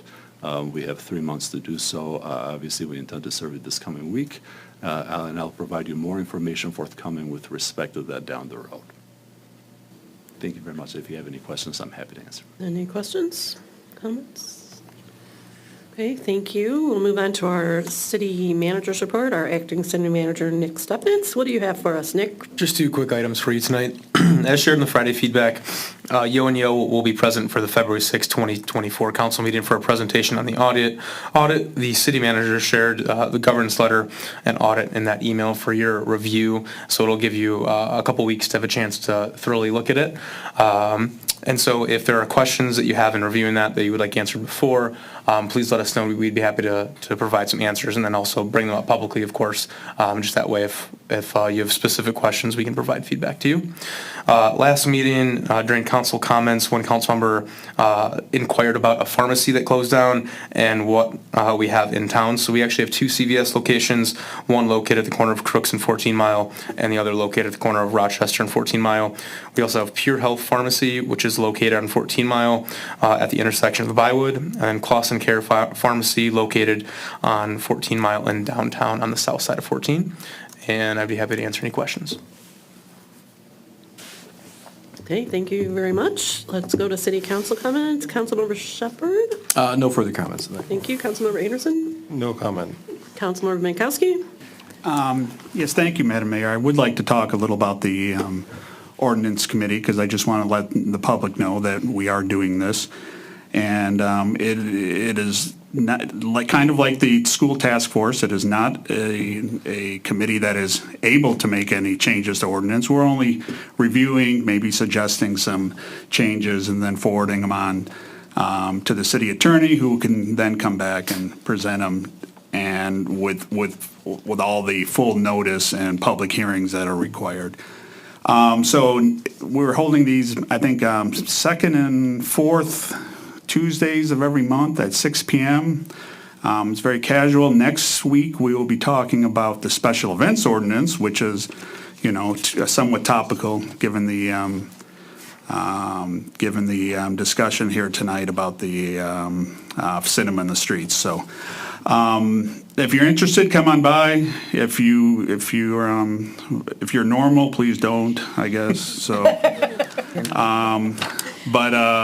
I enjoy it. So, and then after that, we'll probably talk about, not next meeting, but hopefully the meeting after, we'll start talking about purchasing and those kind of things, and maybe make some tweaks to the ordinances there. Great, thank you. Mayor Pro Tem Moffitt. I just want to say how great it is to see people in the chambers. I've been in council meetings where it's been empty, and so I just want to thank those of you who continue to come out and share in the process with us and let us know what you're thinking. It's so valuable and so important, and I just really appreciate the community engagement. So thank you all those who keep coming and sharing your thoughts. It's really great. Thank you. I would like to say that the Clausen Chamber of Commerce is holding a euchre tournament Friday at Shields Pizza starting at 6 p.m. There's information on the chamber website. She has places. She needs people. Come on out, have fun with your friends.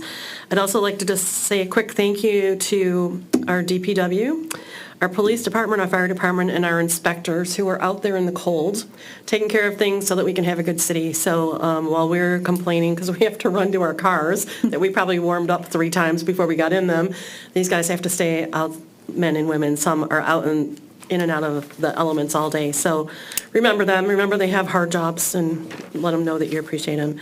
Other than that, I don't have anything, and if someone would like to make a motion? Madam Mayor, I move we adjourn. Support.